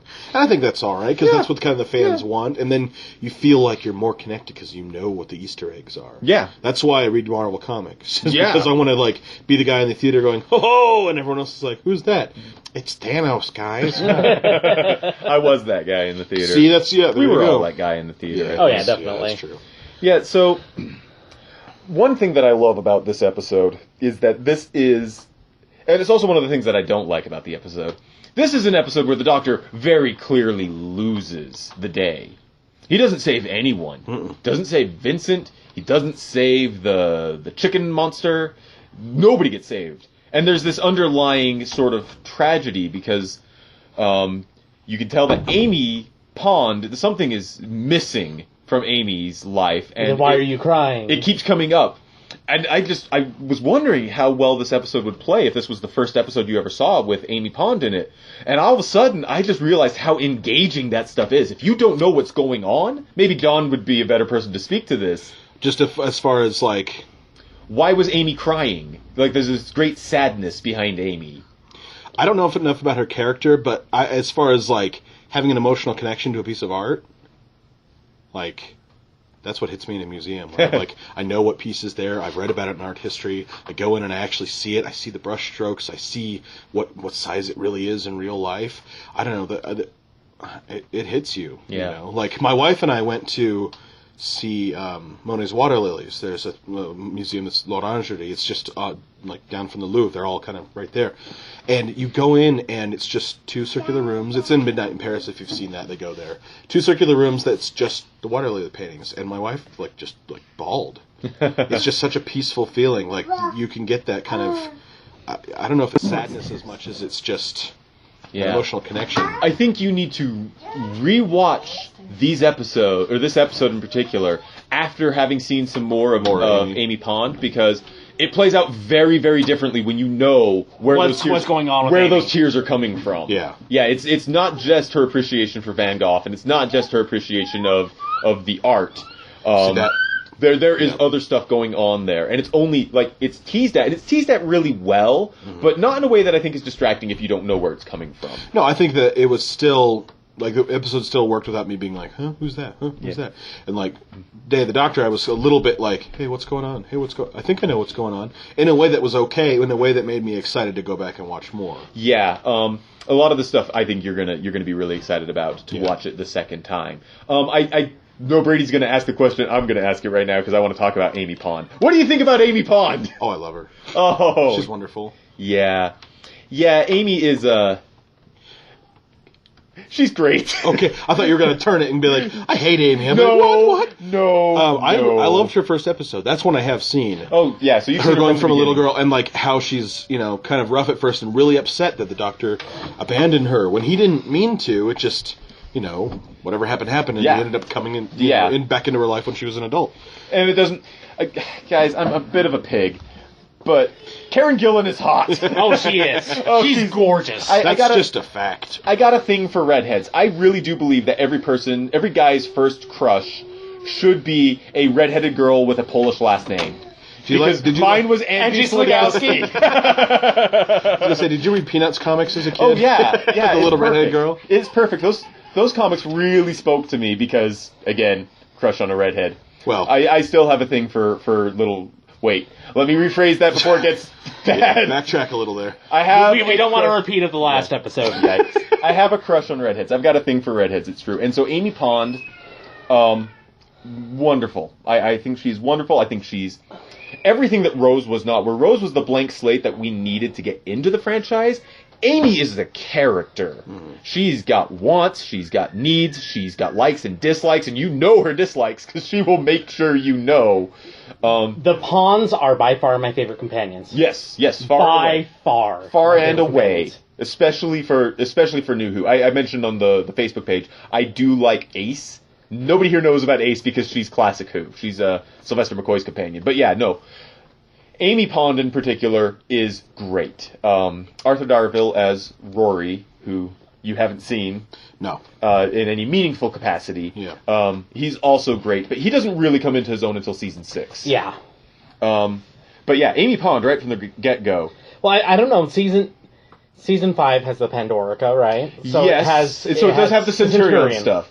But it's after that he really, levels up. Right. But that's the moment, but you don't see it play out until the following season. That's my thought. Right. But Amy Pond herself, just her vibrant personality, that's a bit of a cliche to say it like that, but compared to Rose especially, she has this personality that you can really latch onto. And the interplay between her and the Doctor, where it's fun, it's a little bit flirtatious, but not really romantic. because her heart kind of lies elsewhere most of the time. Yeah. Like, except it's totally romantic at parts. Anyway, it's a great interaction between these two characters. Amy and the Doctor play off each other very, very well. She is the perfect companion for Matt Smith. Definitely. I have not seen enough of how he plays off of Jenna Coleman, who is also very attractive. Such a pig, you guys. But he's only with Jenna Coleman for half a season. Yeah. And there's some great episodes in that half a season, but... including Day of the Doctor. Yeah. Yeah. Day of the Doctor, this is the one episode that I didn't really get to watch right before the podcast, so I don't have as much to say about it, I don't think. Because my memory's not as fresh. It'll probably come back. As we talk about it. There's a lot of big stuff that happened. So, Day of the Doctor is the 50th anniversary special, where they were so excited to have this episode, and they were hyping it up. And I remember going into it saying, there's no way that it's going to live up to the hype. I'm going in with low expectations, and it blew me away. Yeah. Well, I was looking for. I thought it would be all of the Doctors. Only later finding out that the first Doctor has actually passed away, and they've done specials with him before. And they did kind of reference as many as they could, but not all of them were available. But yeah, this is the one where my only note is John Hurt. And as soon as it was good seeing him as an alien bursting into places or out of places, rather than having an alien inside of him bursting out. Right. I got that. So the picture on IMDb is David Tennant talking to the bunny, thinking it's the shapeshifter. Or just a rabbit. Right. Oh, so the Vogons, is it? Vogons? Vogons is Hitchhiker's Guide to the Galaxy. Oh. They're Tongue the guys. Yeah. They're classic Who villains, They are right? classic Who villains, and frankly, I was underwhelmed by their appearance on this. They weren't all that important, even though there were some fun things with Queen Elizabeth I, and... Yeah, actually, that's a bit of a running gag from David Tennant's time. Yeah? That he had some It sort of felt like rivalry with Elizabeth I. It was never made clear what that was. This is where we finally saw it. And it was kind of interesting. The Doctor has had some relationships with a lot of different women Yes, he has. over the centuries. Madame Yes. de Pompadour Yeah. and Elizabeth I and Marilyn Monroe. Yes. Yeah. Oh. You'll find out about that one eventually. But I gotta say that this episode didn't really do much for me. Really? Because I do not think it lived up to the hype at all. My biggest problem with it was that it plays Matt Smith and David Tennant off of each other as if they are very, very similar. But they're not. Like They were in the episode. They were in the episode, but the episode was written specifically to be like that. Like, there's this moment where David Tennant puts on his glasses and Matt Smith puts on his glasses, and they look at each other and go, "Oh, hey!" I don't remember Matt Smith ever wearing glasses in any of the other episodes. He has. It never stuck out to me the same way it did with David Tennant. Yeah. The little, sonic screwdriver bit, a little, measuring my thing fear. there. That was inevitable, I guess. Yeah. But, I think that John Hurt was so perfectly in, kind of tempering the energy that those two brought. John Hurt was a good addition. He wasn't intended to be in it. His role was intended to be played by Christopher Eccleston. Christopher Eccleston didn't want anything to do with it. There you go. So Really? they created another Doctor because they couldn't get Eccleston to come back. So he's the War Doctor. Right. So he's the Doctor before Christopher Eccleston in the timeline of... Yeah, in Doctor the timeline of Doctor Who, Paul McGann, who did the made-for-TV movie, and apparently did great stuff after the movie with, audiobooks and stuff, he dies and regenerates into the Doctor that they need in order to end the Time War, who is a soldier who... has to make the terrible decision to detonate this bomb or whatever it is that Rose, or that, The Moment. yes, the moment, that device that, Billy Piper is playing Right. in the Time of the Doctor. He's the one who's going to do that and end the Time War by killing everyone. I did like that moment when she's like, well, that's your punishment. You live. It was kind of like, oh. Yeah. It kind of explained, at least in that moment before things get all crazy, about, why he carries so much like beneath the exterior of "Oh, I'm the Doctor." There's pain, that I don't know. It makes him interesting. So what did you guys think about Unit's involvement? I liked that. I did like that. Classic Who fan. Unit is a big part of Classic Who. They pop up a little bit in New Who. This is probably their most prominent role, but I think they had a role in Series 4 as well. What's the difference between Unit and Torchwood? Unit is secret organizations. Yeah, Unit is a little less evil. Oh, God. Torchwood gets less evil, but Unit was like, I want to say it's Third Doctor, Doctor Who, like the Third Doctor, pals around with Unit. He gets actually banished by the Time Lords, trapped on Earth. Oh. And all of his adventures, there's almost no time travel. It's weird aliens attacking Earth, and Doctor Who is working with Unit to repel them. Oh. And he drives around in a Who-mobile. And it's again, this is a really, really, really cheesy show, guys. But I think once you accept that premise within that framework, it's really enjoyable. There's a lot of compelling stuff. If you're just like, okay, there's a little bit of cheesiness to it, but after that, like, there's a lot of really great writing and great character work. So. A lot of great emotional stuff. Yeah. And John Hurt's presence brings out so much of it. Well, it's funny seeing him looking at his future incarnations. It kind of worked like a father looking at his sons almost. Yeah, almost, like he was like disappointed in himself a little bit for like them being the way that they were, and like wondering how things were going to change, in the future for him. It was interesting to see how that all worked together, like having the oldest Doctor and anyway, I guess he's the youngest, but they're older than him because they're future lives of his. See, this time travel nonsense will just make you dizzy. Yeah, but that is the best emotional core in this episode, is the interaction between the Doctors and how they respond to this horrible thing that John Hurt is going to do. Yeah. And that they have already done. David Tennant is still haunted by it, whereas Matt Smith is repressing it. Yeah. He's a 900-year-old man who is repressing the worst moment of his life. Yeah. And he gets a lot of crap for it. I do remember being really impressed with how they handled that. Mm-hmm. Definitely. It was the plot itself that left me cold, but the emotional stuff here, no, it's pretty good. So I also have to just do a callback. This is the best that Billie Piper has ever been in Doctor Who. And she's not Rose. Man, you hate her so much. I do. Oh my god. I do, but as this kind of crazy voice of the box, she did a great job, with... I am very, very glad that she did not play Rose. Exactly. If she had played Rose, that would have been a huge problem for me. Yeah, it wouldn't have worked. Like, why would she have shown up? But the moment doesn't know about what type. He just picks a companion. Yeah. Turns out to be Rose, Yeah, and that worked, and it worked really well. And once I heard of Billie Piper's involvement, I got freaked out and thought, no, this is horrible. When it turned out the way it did, I was like, nope, that worked okay. I have no problems with that at all. Now, I don't know anything about Bad Wolf. Don't even. Bad Wolf is awful. Yeah, it's an awful recurring thing that it's the type of thing that Russell T Davies likes to throw into seasons. He likes to have a season arc and like a season code word, and sometimes it works really well. Like Torchwood worked pretty well. Bad Wolf did not. Bad Wolf was the arc word for season 1, and it doesn't work. Somehow Rose is the Bad Wolf. And it doesn't make any sense. Like no, the big really bad wolf? Watch the rest of season 1. Right. We'll come back and talk about it, and you won't get it either. You're going to turn me into a Whovian. Yeah. We're already there. Well, I liked what they came up with, opening up like storylines and story options and stuff, as far as the solution they had to the whole Time War and everything.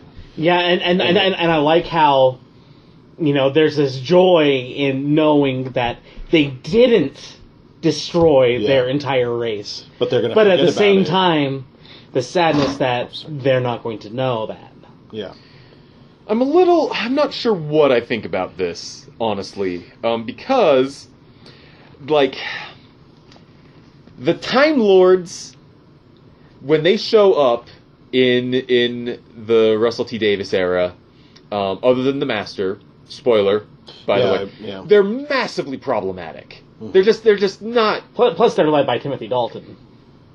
that sounds like you mean it to be a plus, but it's not. It's kind of a bad thing. I liked his Bond movies. I liked his Bond I liked movies. License to Kill. Yeah, anyway.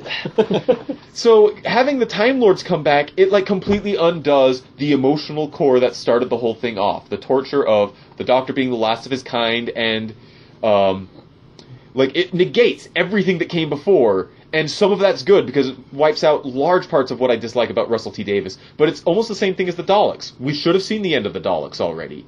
When you kill off your entire species in your fictional world, and then bring them back, and then kill them off again, and then bring them back again, people are going to stop caring. This is why Jean Grey has been dead for so long in comics. They can't keep killing her off and make people care, so they're just leaving her dead. She's actually alive. Well, oh, There was time travel. yeah, I forgot about that. You need to get Marvel Unlimited. No, because I've read some of New X-Men. That's not me. Oh, I liked it. Yeah. No, I love the quote. Whatever you got planned, forget it. I'm the Doctor. I'm 904 years old. I'm from the planet Gallifrey in the constellation of Castor. I'm the oncoming storm, the bringer of darkness. And you are basically just Rabbit, aren't you? Okay, carry on. Just a general warning. It was really funny. Yeah. Oh, great. But yeah. And the last thing I want to bring up for Day of the Doctor is Tom Baker's appearance at the end.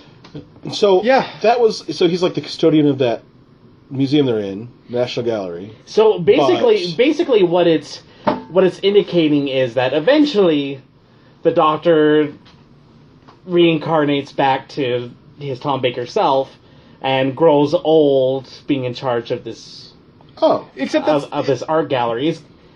Is kind of what it's indicating. but it's not clear. Like, it's just...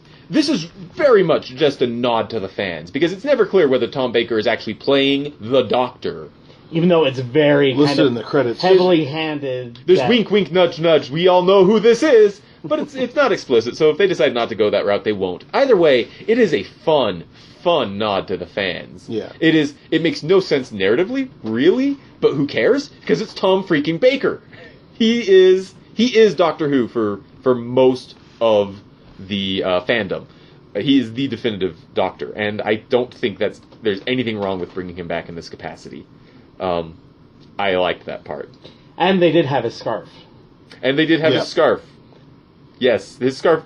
With the girl. scientist girl who... Yeah. Actually, she does come back in season 8. Yeah, the scarf actually pops up a lot as an Easter egg and I really would have to watch the Day of the Doctor again to really catch everything. But there are a lot of nods to older Doctors. A lot of stuff them. like, Doctor, what's going on? It's a timey-wimey thing. Timey what? Timey-wimey. I have no idea where he picks that stuff up. Just like the interplay between the Doctors, you know. Yeah. Timey-wimey yeah, being that line that has never gone away. Do you think some stuff is left ambiguous for them to build off of later? Or they have plans, or they don't know, and they just want to kind of just pepper it with little... I think that one... goofiness. I think that one thing that Stephen Moffat likes to do is just take ideas and put it in his pocket, and then eventually might go, I guess I could bring this up again. Which is really important to do with any sort of serialized Definitely. storytelling. If you leave yourself little windows for later, you know, little things you can build off of. But, Yes. All right. Last thoughts about Day of the Doctor. It's aight. I liked it. I really like John Hurt's Doctor. The most Yeah. exciting thing to me about Day of the Doctor was seeing Peter Capaldi's eyebrows. That was the most exciting thing.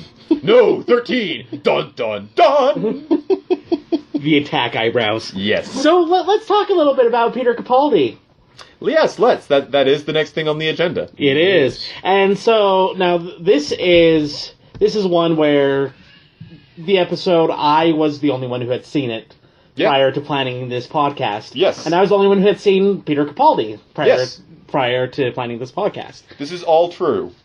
And so before I start giving my thoughts on Peter Capaldi's Doctor, I want to know what you guys think. Love his accent. Oh, yes. I love it. The Scottish is The great. Scottish accent. They've cracked jokes about Christopher Eccleston's accent early on, but otherwise the Doctors and British television, they all try to have kind of the same accent. Like there's a standard accent for when you're on television that actors generally try to adopt for some reason. I don't really know. Right. I don't really know the details behind that, the reasoning behind it. but just to have straight up Scottish accent and an angry Scottish accent too. That's when it really comes out too. Yeah, I like it because it's very clear. This is the first Doctor, like, I realize I just argued that David Tennant and Matt Smith are very, very different, but no, Peter Capaldi is very, very different. See, I was expecting him to be like cranky and mean and stuff, but he kind of was still like playing around with everyone. You know? Yeah. Like he was the only guy in the room who knew what was going on, even though he didn't know what was going on. I thought that, you know, the beginning was great. Like, what could happen from answering a phone call? And then, boom, they're in the middle of this heist, and none of them know what's going on. I thought that was great. Like that was a great start to the episode. I do have a question, though, about Clara. She has a regular job? Yeah, she's a teacher. I guess if, you know, you can time travel, you're never late anywhere. Like, he gets her back. And there's actually a lot. There's actually a lot in that season where, basically, and you know, it explores it a lot with the pawns as well.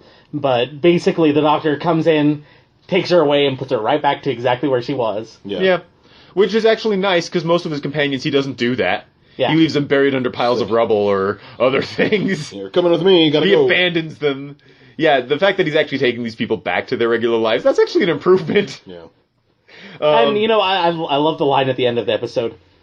We robbed a bank. We robbed a whole bank. Beat that for your date. I didn't know what to make of that, because I'm like... Was he jealous of her? Because that's kind of the next time on Doctor Who that came up, where he, like, gets into the school and becomes a custodian. Oh, you'll find out. Like, you know. You'll find out more Yeah. as you watch those episodes. I get tired of Doctor Who romance, and so I hope that's not what it is. It's not I at all. hope that's not. Especially because Peter Capaldi, I understood that Peter Capaldi did not want to have any romance with his and it's more of a father-daughter relationship. Or, you know, basically just good colleagues who fight and bicker a lot. That's good. I will say that as much as I enjoyed this episode, because I really did, I don't think it gave me the best sense of who Peter Capaldi's character is. Right. Like, The rest of the season is much darker, I would say. This feels like I could have seen Matt Smith do this. Because one of the most consistent elements that the Doctor has all throughout New Who is this self-loathing. And the self-loathing of the Doctor is a big part of this episode. Like, how much he hates himself. But that's not unique to Peter Capaldi. It's like everybody, all of the Doctors have that self-loathing. They all hate themselves. And so, when that was the big character moment for him in this episode, I was like, I was a little disappointed because it didn't give me a real sense of who Peter Capaldi's Doctor is. Yeah, you have to watch the rest of the season, especially there is an episode that I was actually thinking about having us watch, and it's a very, very, very Stephen Moffat episode called Listen. Oh yeah, that sounds like a Stephen Moffat episode just from the title. Yeah, where it's... Oh man, it shows basically how really inside, you know, he's this confident Scotsman on the outside with attack eyebrows, but how he is just scared, and how he's almost like a scared child. And there's just these really deep moments with that episode. But I wanted to give us something a little bit more fun. Yeah, and this was certainly fun. This was co-written by Stephen Moffat. There were two writers credited on it. Stephen Moffat has this trick where he like tries to take something really basic and really simple and make you afraid of it. Like, he makes you afraid of closing your eyes and blink. He makes you afraid of, like, he talks about monsters under the bed in A Girl in the Fireplace. And that's Listen. That's totally Listen. And that's totally this episode too with the the teller? Was that the monster? Yeah, the thing that looked like a hammerhead shark. Yeah, the teller. The Hannibal Lecter outfit. Yeah. Don't think. Yeah, that's such a Moffat trick. That definitely. is totally a Moffat trick. It was good. I liked it. I was going to ask what you guys thought about him as a villain. Like, part of me suspected that the whole heist was going to be to, like, break it out, you know, so it wasn't being used anymore, and then I shrugged that off. I was like, no, something else is going to happen. And I realized it wasn't going to be, like, actually robbing treasure or something, like they were going to undo something. And then it turned out to be, you know, reuniting this creature with its missus. Yeah, again, like, everything I've heard about the Peter Capaldi Doctor is that he's super dark. This was something that any of the other Doctors would have done. This felt very much like, oh, this is the Doctor who respects life and loves people and hugs everything. Now, I still liked the episode, and I still thought he did a good job. Oh, yeah, he was great. Yeah. The things that I liked about it was, and the things that gave me the sense that he really is this darker character, were when the shapeshifter lady and the human computer Psy, was that his name? Johnny Mnemonic, yeah. Yeah. Like, when those characters died, and he just, like, can't be bothered to mourn. Like, it's not happened, like... it's over. It wasn't even like, we'll mourn about it later. He said that, but he didn't mean it. Like, that I thought was different, not something that Matt Smith or David Tennant or even Christopher Eccleston would have done. And even as they, like, went into the vaults and were like, okay, well, I guess we'll see what they would have gotten. But it was still just kind of like, they're gone. And, of course, they weren't gone. Yeah. I did like that twist, actually, that they managed to come back. And the Doctor didn't know that they were going to come back. Like, I kind of like it when the Doctor doesn't know everything.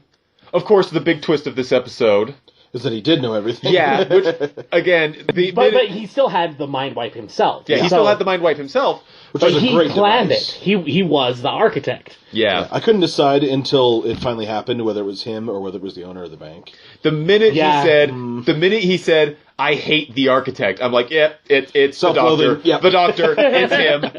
It's him. Again, there's not necessarily a textual clue, but there's a metatextual reference pool, which is how I figured out the ending of Broadchurch. Oh, there you go. Yeah. So what did you think of Madame Arabraxas, or however you say it? Less annoying than Henry Van Staten. Yeah. I got that. But they would enjoy a nice evening together, I think. Oh, man. Can you imagine? we would really need to get those two together, for a nice candlelit dinner in some secluded restaurant that we subsequently bomb. Yeah. So that neither of them are... Yeah, well, no. I thought she was fine.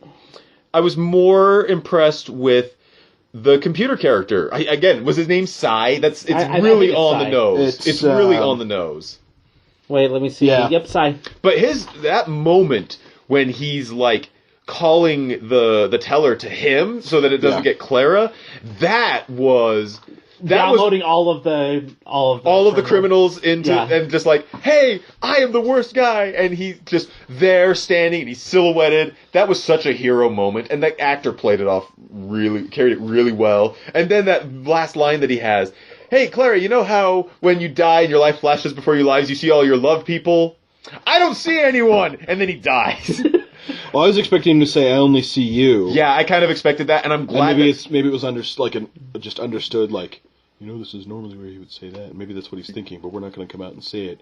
Because really, they've only had one scene together. Yeah. Where they've kind of shared a little bit of, his backstory, because she didn't really say much about herself. So. Yeah, I still don't know what Clara's deal is. I'll find out eventually. You'll find out. I loved it, though. Yeah. It was great. It was tons of fun. It was a great use of, I've never seen a Doctor Who heist story. Mm-hmm. Never seen that before. Incorporated time travel as far as the planning. Yeah, did incorporate the time travel pretty well, and gave us a pretty valid reason for why they weren't time traveling through, that they didn't have the TARDIS, and the reason they didn't have the TARDIS is because the Doctor knew they wouldn't need the TARDIS. Yeah, planning everything just so, and explaining why, because they wouldn't be... Oh, he's yawning. Sorry. Scared the yawn away. No, they couldn't know every step of the plan, otherwise they'd get caught immediately by the teller. Yeah. And sense their guilt right away and get to him, leaving it confused enough to give them some wiggle room, I think. So what did you guys think of the dent head? Oh, yeah. Yeah, that was freaky. I don't want that to happen to me either. I'm with Psy. Don't sign me up for that. Again, that to me, that's kind of bad CG, low budget sort of horror thing, but played straight. So, I thought it was goofy and cheesy, but goofy and cheesy is part of the charm of Doctor Who, ultimately. And so it's nice to see that they haven't strayed too far from their low-budget roots. That's true. Yeah. I will definitely say that I thought that Psy was a pretty good side character, much more than Sabra. Not fleshed out enough. Yeah. She was not fleshed out enough. Didn't get her chance. She had her own little tragedy, but that didn't really come out. That she can't touch people. Without turning into them, which I know there are some people that would be totally okay with that. Yeah. Like, the fact that she's alone in the universe, nah. Well, nah, I don't like, buy that. I did like how, that conversation that she had with the doctor is part of what tipped the doctor off to who the architect was. Mm-hmm. Which, could you look into your own eyes and trust that person? Yeah, bringing it out like that almost feels like over the top, though, because it's already there.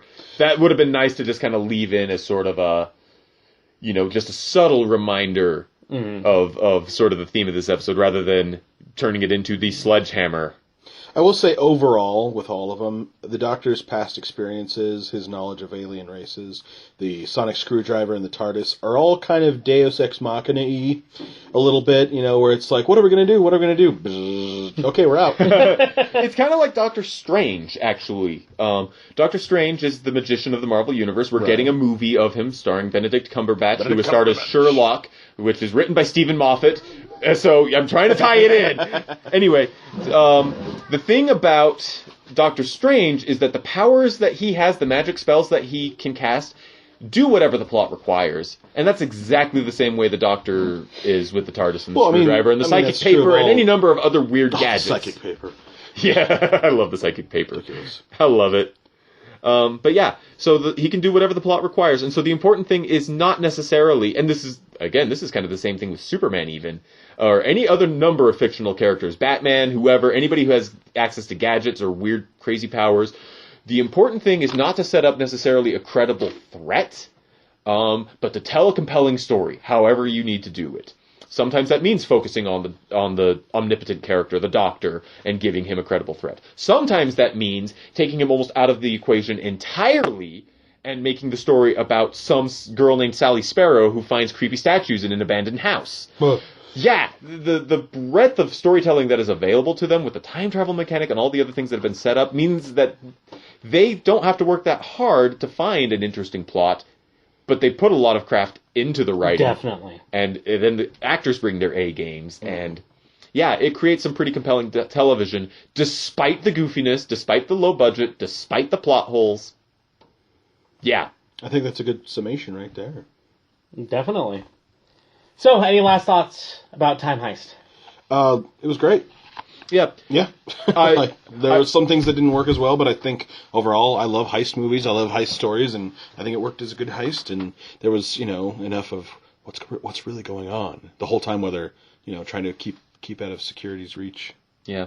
I kind of have fallen off Doctor Who, as I've mentioned before. This has got me interested in seeing what else the Peter Capaldi, Jenna Coleman era has brought us, because they were both more compelling than I expected them to be. So I am a little bit sad this weekend. It was announced that Jenna Coleman will be leaving Doctor Who this season. Which I don't have the attachment to her yet. She is no Amy Pond at this moment. the Ponds are still my favorite, and then Donna, and then Clara. Yeah. So I'm excited to see what else these characters have to offer, and I'm also pretty excited that it's all new to me. Like it'll be nice to have new Who again. I think that watching it, as it comes out for once, if I can ever get myself caught up, will help, because most big things have already been spoiled through just memes, through whatever, But I'm still interested to find out, and I think that the time travel aspect, maybe I watch it out of order, and maybe that's okay for this kind of, some episodes you can. So. Well, it's like we were saying, Steven's first episode of New Who was Girl in the Fireplace. Yeah. Mm-hmm. There are some great done-in-one episodes, and if you have not seen Doctor Who before, and you're interested in getting started after listening to this podcast, we've just given you 5 great episodes that you can watch standalone. Well, I wouldn't start with Time of the Doctor. Watch Blink. Or Day of the Doctor. What? Yeah. But it's not really Doctor Who. Any of the other episodes that we brought up tonight, watch them. They're all pretty good. And Blink. And Blink. Because it's really good. We've brought up Blink enough. Yeah. Yeah, so Doctor Who, good stuff. Woo! So Doctor Woohoo! that was just awful. I wish I had the lyrics. You're welcome. It's all right. So game releases Life is like So, a the most time important travel games in the have actually already TARDIS. been released, and I've talked about one, and that was Super Mario Maker. If you have a Wii U, you owe it to yourself. Go and play that. It is so much fun. Even if you don't think that you're going to be into the actual game design aspect of it, just think of it as, do you like Mario? How about Unlimited Mario? Ooh. Constant new levels, and it's wonderful. Another game that I am very much wanting to get at some point, because it is so little like the other games in this series in all of the right ways to me personally, is Metal Gear Solid 5. Yeah, I've got some friends who've been playing that, and that's all they are talking about nowadays. Yeah. Metal Gear Solid. So basically imagine open world Metal Gear Solid without, 45-minute cutscenes. And so I'm really excited for that. I want to definitely get on that and play it. And those are the two big ones really for this entire month. Not a whole lot of movies coming out. I mean, there are, but they're like, I'm looking through. No desire to see The Intern personally, or Hotel Transylvania 2. A lot of horror, but I'm really, really excited. October 2nd, The Martian comes out. Ooh. It's Ridley Scott and Matt Damon, so he gets stranded on Mars, has to survive until a rescue mission can come back and get him. Amazing cast: Jessica Chastain, Kristen Wiig, Kate Mara, Sebastian Stan, who you may know as Bucky Barnes. Sean Bean. I wonder how quickly he'll die. Yeah. But yeah, a lot of people more. Michael Pena and Donald Glover, Jeff Daniels. So it's a Ridley Scott movie in space. Enjoy. Like, Kind of know what you're getting at. yeah. Point, don't you? Ignore the fact that Prometheus exists and enjoy. Apart from the characters making stupid decisions in that Over movie, and over and over. the biologist and over. is like, "Oh, I'm going to poke this alien and see what happens." We didn't poke And this alien flower. the geologist thing. who mapped all the tunnels and stuff. I'm lost. It's just ridiculous to me. But I'm trying to think of other big movies. I mean, it's all coming down. I mean, Bridge of Spies comes out mid-October. Attack on Titan, I think they're coming out with that. Steve Jobs, October 23rd. Another Steve Jobs movie, eh? Yeah, this is with Michael Fassbender. I think it'll be all right. Basically, we're just I counting don't know down. if you can ever beat Ashton Kutcher. To be fair, I don't think he was that bad in that movie. No, I just just didn't think bother that seeing Steve it. Jobs doesn't deserve two movies. Yeah. He said, not having an Apple device in his pocket. My new phone arrives next week. But yeah, the big one, I mean, the one I'm looking forward to most next of all these is Spectre, November the 6th. And we'll probably talk about that before. I mean, the next podcast will be in October, so. But new Bond, guys. And they're bringing in some of the classic stuffs because they have the rights back, so. Woohoo! Yeah. I mean, comics are kind of the same old. I mean, we're still in the middle of the Battle World event, I think, with Marvel. I still got to catch up. Yeah, and I'm way behind on it. Aldo's not here, which is a shame, because he's the one who'd really be able to talk about it. Yeah. DC just announced that Sensation Comics featuring Wonder Woman and Batman 66 are both being canceled coming up, Yeah. which is slightly disappointing. Wonder Woman deserves to have more comics, and Batman 66, not my cup of tea, but it is really good if you like that sort of sensibility, and it certainly has been one of the best uses of digital comics as a medium that I've ever seen. So it is a shame that those are both being canceled. Well, I think, how much do you really need to say with Batman 66? It's had a good run. I don't know. Yeah, that's true. It has been around for at least 2-3 years, which is more than a lot of comics get. Yeah. So, yeah, I don't think there's anything too exciting coming up at the moment. But, yeah, you kind of already know what's out there. If you haven't been reading the Teenage Mutant Ninja Turtles series, though, they have a mini-series where Casey Jones and April O'Neil go on a road trip and fall in love. So, there's that, too. Finally, you've been waiting that since the first movie. It's a great series. It really is very good. That was the one action figure my parents could never find. I could never find was Casey Jones. Yeah. I had a Casey Jones. I had characters that I hadn't even seen on the cartoon yet. There was this duck guy that was Ace Duck! Yeah, I remember Ace Duck. Yeah, Ace Duck. That was his name. I had the kangaroo. Oh yeah, I remember. See, I don't even remember that. I had Bebop and Rocksteady. I had Mondo Gecko. I remember Mondo Gecko. I remember that you had Mondo Gecko. My friends had him. I never had the blimp either. So I never had the had the sewer, blimp. had the pizza shooter, but never the blimp. Yeah. So. Ninja Turtles. Good time. My friend Kyle across the street had the Technodrome, and I was so Oh, the Technodrome! Man. So, tune in next month for reviews versus the Ninja Turtles toy line when we were kids. Yes, the late 80s, early 90s were a fun time. Yeah. All right, perfect. And that is it for this month's podcast. Make sure that you subscribe to our podcast if you haven't already. Like us on Facebook. Go and watch our Doctor Who. reviews. And watch freaking Doctor Who. If you can't tell, we like it. We're a bit fanish. And I'm a convert now. Yay! Woo! One of us. One of us. Untie me. All right. Woo! Have a good night.